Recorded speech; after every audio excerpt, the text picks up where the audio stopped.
RMC, Apolline Matin. C'est le journal du off sur RMC Story tous les matins, les coulisses, les indiscrétions de la campagne avec le fantastique Paul Barcelone du service politique. Bonjour Paul. À tous. Paul, une organisation de campagne assez poussive dans le camp de Valérie Pécresse, c'est le off du jour. Et pourtant, tout avait si bien commencé, Charles. Je suis évidemment entouré de mes 4 mousquetaires, Éric Ciotti, Michel Barnier, Xavier Bertrand et Philippe Juvin. Toute cette équipe constitue ma grande armée. Et pourtant, cette photo de famille, celle-là date du 4 janvier, jaunie déjà.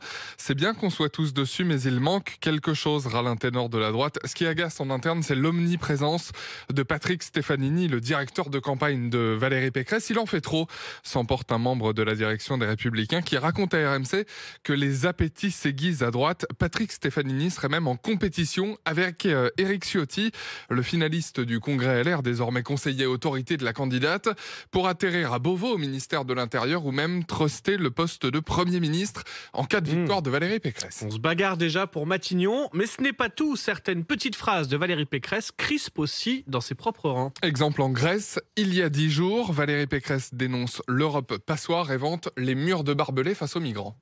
Le Premier ministre grec nous a demandé d'appuyer sa demande de financement de ces murs de barbelés qui permettent de réguler les flux et de faire passer les migrants par ces points de passage obligés. Il ne fallait pas parler de barbelés, c'est trop connoté, râle un cadre des Républicains qui s'esclaffe. Même Nadine Morano ne dit pas barbelé. Un ami de Valérie Pécresse tente quand même de calmer le jeu. La campagne n'a pas vraiment démarré. Il faut se garder des billes, on ne va pas tout donner dès maintenant. Mais parmi les billes qui commencent à sortir de cette campagne, il y a une communication numérique un peu old school. On nous hurle dessus parce qu'on ne tweete pas assez. Voilà ce que raconte un habitué des fameuses réunions stratégiques, là où tous décident. Mais Valérie Pécresse, tendez l'oreille, a peut-être trouvé la solution. À 15 ans, je suis tombée amoureuse de la littérature russe, Tolstoï, Dostoïevski. J'étais très intéressée par la Russie. Un podcast intitulé Valérie raconte Pécresse. Ça va vous plaire, ça, Charles. Bientôt un épisode par semaine. Le premier a été mis en ligne hier pendant 7 minutes 20. Valérie Pécresse se raconte et raconte ses vacances dans les camps de jeunesse communistes en URSS. Son entourage vous résume le concept. On veut montrer qu'humainement, Valérie mérite d'être connue, gagne à être connue. Eh ben, je vous fais confiance pour écouter en entier les 7 minutes 20. C'est déjà fait. C'est déjà fait, mais à réécouter peut-être pour le plaisir. Pour les autres infos à retenir, Paul, en bref ce matin, la gauche qui rhabille François Hollande pour l'hiver. Pas candidat pour l'instant. François Hollande promet de prendre la parole d'ici à mi-février, éventuellement lors d'une conférence de presse.